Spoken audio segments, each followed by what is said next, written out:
des villes mortes qui couvrent la période que vous venez d'indiquer, d'avril 1991 à octobre, parce qu'elle cesse avec la convocation de la tripartite. Pour dire la vérité, la convocation de la tripartite a lieu en octobre, et en octobre 1991, sont un mode d'expression populaire imaginé par les différents groupes civils et d'opposition qui, à l'orée de la revendication pour une société de véritable démocratie pluraliste, considèrent que il faut trouver un moyen de pression pacifique sur le pouvoir trentenaire, parce que le parti au pouvoir, le RDPC, qui était un succédané de l'UNC, qui était au pouvoir depuis la proclamation de l'indépendance officielle du Cameroun francophone en 1960, avait structuré la pensée politique et sociale sur l'unicité des vues, donc des vues gouvernantes qui s'imposaient à la population. Et autour de cette structuration de la pensée, le pouvoir, au travers d'un ensemble de législations, notamment les lois d'exception de 1962, avait criminalisé la pensée dissidente, qu'elle soit politique, qu'elle soit civile, qu'elle soit syndicale, qu'elle soit sociale et même culturelle. Tout discours qui ne rentrait pas dans le cadre du bloc gouvernant ou dirigeant était considéré comme étant subversif. Il existait beaucoup de... quand on fait un retour en arrière, chacun peut voir un ensemble d'acteurs, qu'il s'agisse des intellectuels ou des universitaires ou des politiques qui ont été soit contraints à l'exil, qui ont été soit traduits en justice, et certains même exécutés, qui ont été contraints au silence. Et avec les mouvements, ce qu'on a appelé dans les années 90 le vent d'Est, il est apparu sur l'ensemble du continent africain une sorte de paradigme qui visait à lever la chape de plomb sur l'expression politique dissidente. Au Cameroun, qui est un pays sans doute important pour ceux qui ont considéré que l'ancienne puissance coloniale, ou l'ancienne puissance administrante, la France, au sorti de ce qu'on appelait la conférence de la Baule, le gouvernement, le président français de l'époque, le président Mitterrand, avait tenu un discours dans lequel il indiquait que désormais l'aide aux pays liés à la France serait conditionnée par le niveau d'ouverture démocratique, donc de la réforme. Dans de nombreux pays francophones, qu'il s'agisse du Bénin, qu'il s'agisse de la République démocratique du Congo, même du Gabon, il y a eu ce qu'on appelait les conférences nationales, qui dans certains pays étaient souveraines, c'est-à-dire que l'ensemble des groupes politiques qui existaient soit publiquement, soit clandestinement, se sont retrouvés dans le cadre d'une sorte non pas de forum, mais de conclave national au cours duquel ont été redéfinies les conditions législatives et réglementaires de l'exercice politique. Au Cameroun, bien que le président en fonction, le président de la République de l'époque, qui se trouve être le même plus de 30 ans après, ait déclaré qu'il était, en tout cas qu'il avait compris ce discours-là,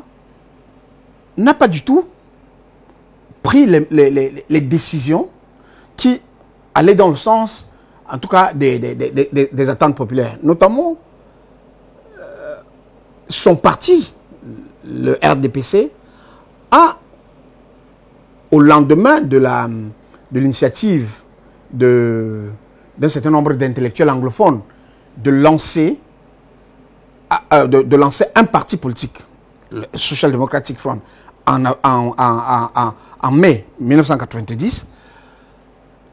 le pouvoir camerounais, à travers son instrument visible d'exercice politique, qu'est le parti RDPC,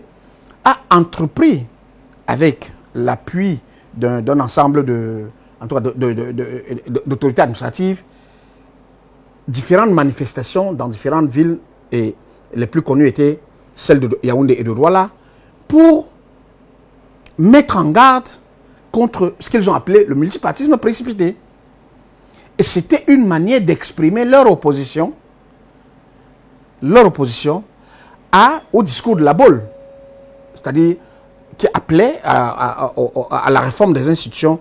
qui existaient et qui avaient construit cette sorte de société fermée.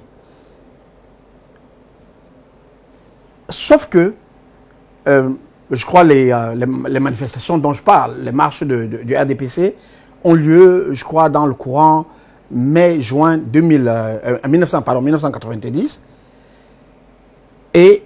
un ensemble d'intellectuels, de dissidents s'investissent, de sorte que, dans le courant de la fin de l'année, le président de la République, le président Biya, qui a mis en place un comité de réforme, de réforme des lois, au sein duquel se trouvaient des personnalités telles que le professeur Kamto, le professeur Roger Gabriel Lep, feu Pius Njawe, c'est dommage que beaucoup d'entre eux soient passés via Trépa, le professeur Joseph Ouna, et entre autres, je ne les ai pas tous cités, je crois le professeur Benafolon, a mis en place ce comité qui était chargé de proposer des projets de texte visant la libéralisation de la vie politique. Et ces projets de texte-là ont été soumis à l'Assemblée nationale monocolore, en tout cas issue du parti unique, en décembre 1990, qui les a adoptés dans le corpus d'un ensemble de lois qui sont appelées les lois sur les libertés. Il y a la loi numéro 90, 055 sur les manifestations publiques, la 053 sur la liberté d'expression, celle qui nous vaut souvent quelquefois des ennuis. Il y a celle sur le maintien de l'ordre, il y a une autre sur les associations. Il y a 6 ou 7 lois qui ont été adoptées au cours de cette session parlementaire. Mais ce que les analystes non organiques ont constaté, c'est que ces réformes officielles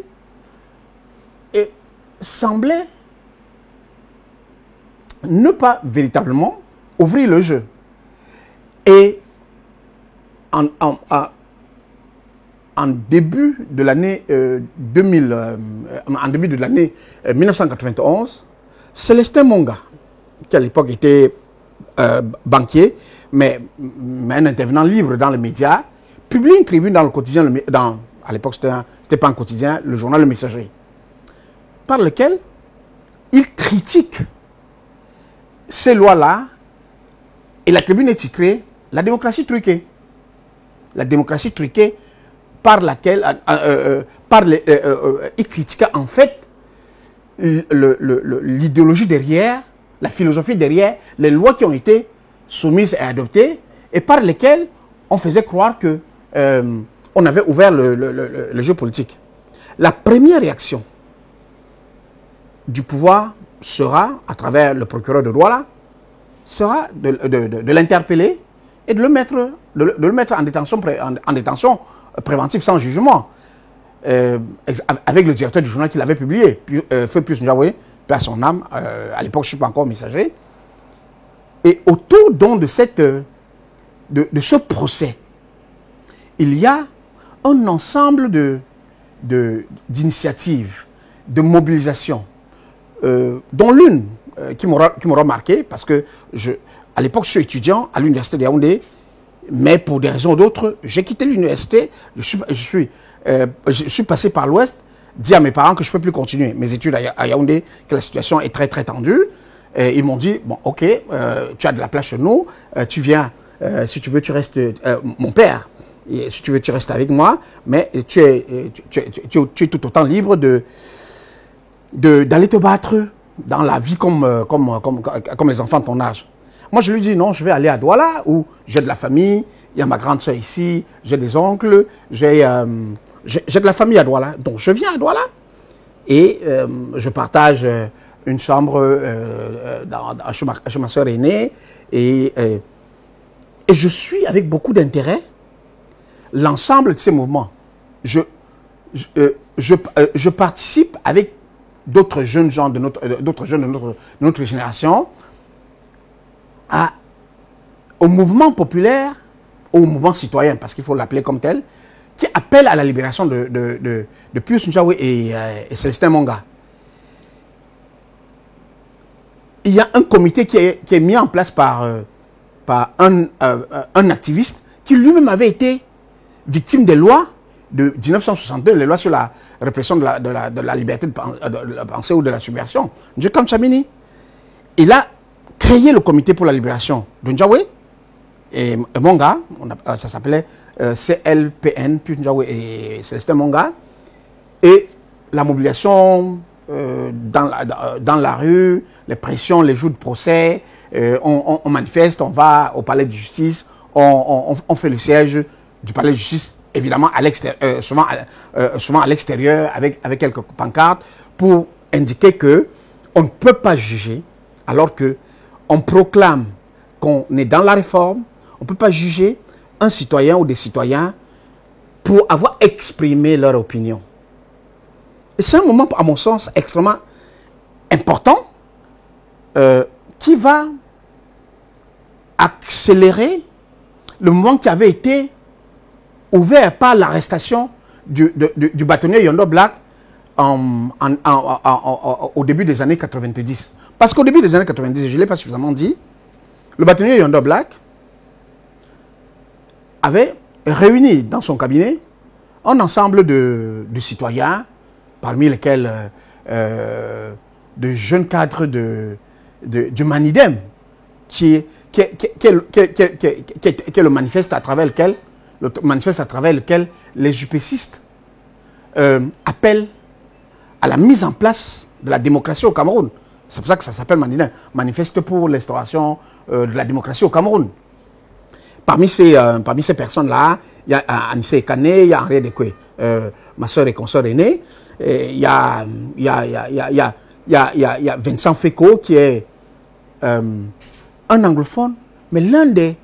penseurs du SDF, mais il est basé à Douala. Il y a Feu Albert Moukon, qui est un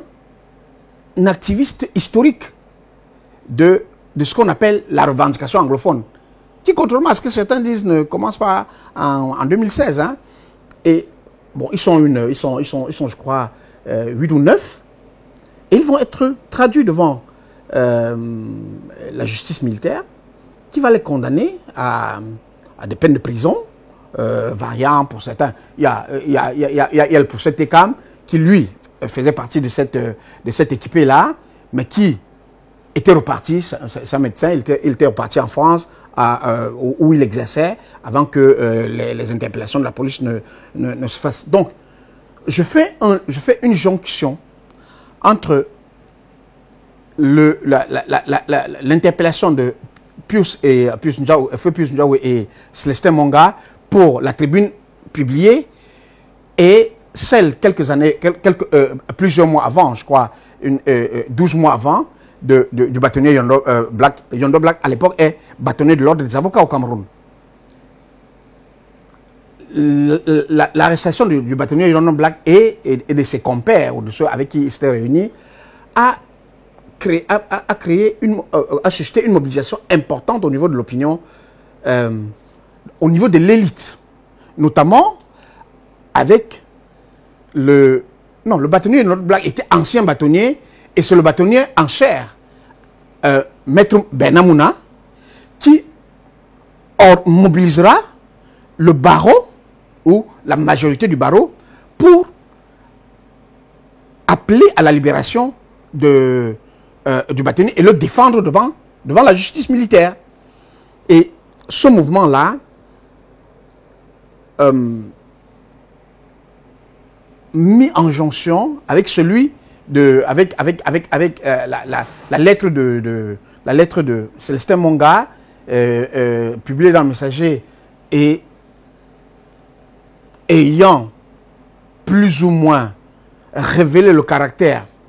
fondamentalement liberticide du pouvoir qui, pourtant, venait de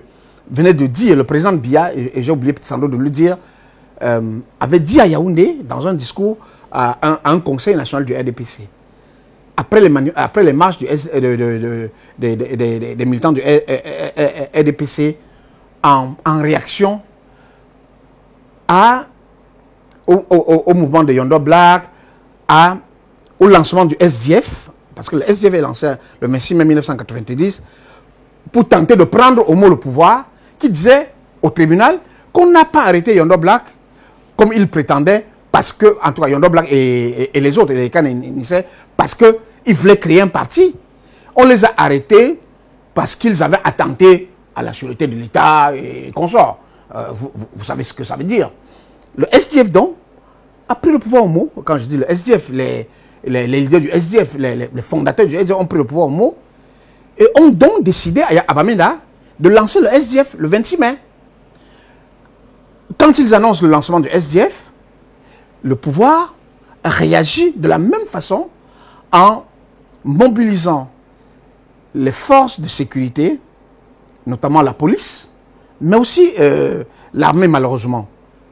qui intervient à Bamenda et on a enregistré des morts. On a enregistré officiellement 6 morts. À partir de ce moment-là, il a entendu au Cameroun qu'il y a une sorte de résistance très forte, en tout cas du pouvoir et au moins du glaxisme du pouvoir à la réforme, aux réformes institutionnelles qui sont pourtant entreprises, qui sont annoncées dans le cadre de ce qu'on appelait le vent d'Est et du renouvellement et de la libéralisation à la fois des idées, de la pensée, mais aussi de l'économie. Il était aussi question de sortir de l'économie dirigiste pour aller vers une économie plus libérale, où l'initiative privée pouvait être promue, pouvait être protégée, devait être le pilier de l'investissement économique. Je raconte cette histoire parce que si on se limite à ce qui s'est passé le 1er avril 1991, on aura l'impression qu'il s'agissait d'une génération spontanée. Non, du tout. Le 1er avril, donc, 1991, alors que, au lendemain, autour de l'affaire Monganjawe, qui durera maximum, je crois, 2 mois, parce que, je crois, ils seront condamnés, mais la Cour d'appel annulera rapidement, sur la base de pression et autres, la décision, et donc ils seront libérés, je crois, au bout de 2 mois. Donc ils ont été libérés, je crois, en mars 1991. Le comité pour la libération de Ndjawe, Ndjokam Tchamini et quelques autres activistes, dont Sinjoun Pokam, Anissé Ekane,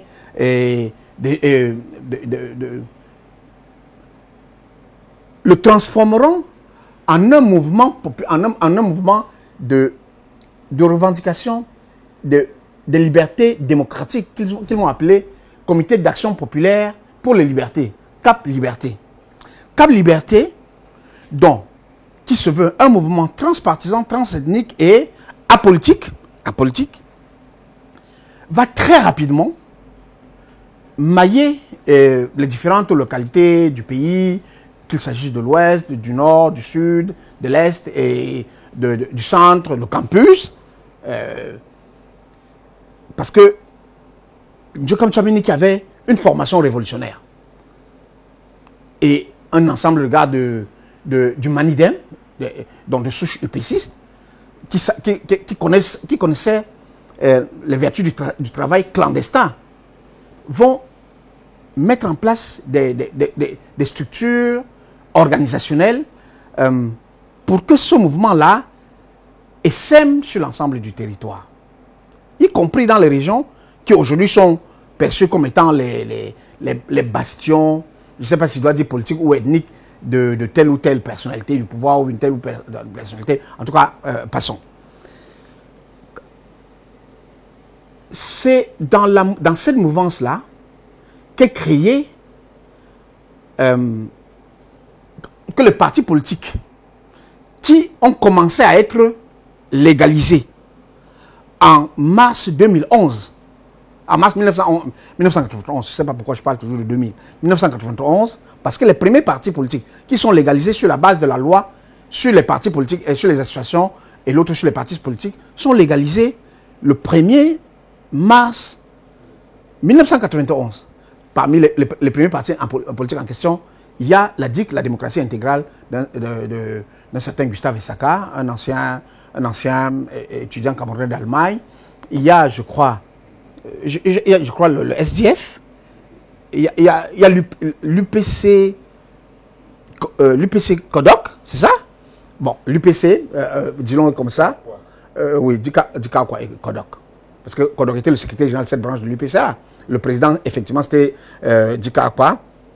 Et puis, il y a, je crois, l'autre parti, c'est, je crois, l'UDC de Adamou Damdjoua. De toutes les façons, à cette période-là, il y a quelques partis. Mais il y a un parti qui n'est pas légalisé. D'ailleurs, je pense et je crois qu'il a dit, dans les conditions actuelles, mon parti, que je ne trouve pas ce gouvernement légitime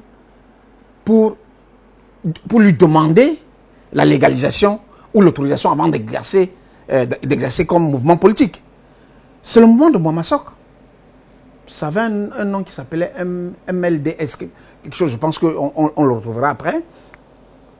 Il refuse d'envoyer son parti à la légalisation, mais participe avec d'autres partis qui ont été légalisés à la mise en place de la coordination nationale des partis politiques d'opposition et des associations pour coordonner l'ensemble des revendications qui sont formulées par les citoyens organisés en partis politiques ou organisés dans les associations pro-démocratiques comme nous les appelions à l'époque, ce qu'on appelle aujourd'hui les OSC, les organisations de la société civile. Et donc les plus importantes étaient Cap Liberté, l'OCDH qui avait mis en place l'avocat, à l'époque il était avocat, il est devenu plus tard bâtonnier, Charles Tchunga, son vice-président était Pius Njawé, la période Banga, je crois, était membre de l'OCDH aussi. Il y avait l'association des taximens que dirigeait le footballeur Njonke Bonaventure, l'association des sportifs que dirigeait Njonke Bonaventure. Il y avait l'association des taximens, il y avait l'association des sauveteurs, il y avait un ensemble d'associations comme ça qui s'étaient créées courant au cours du premier semestre de 1991 pour coordonner l'ensemble de la mobilisation sociopolitique visant à amener le pouvoir à convoquer la conférence, au Cameroun, une conférence nationale souveraine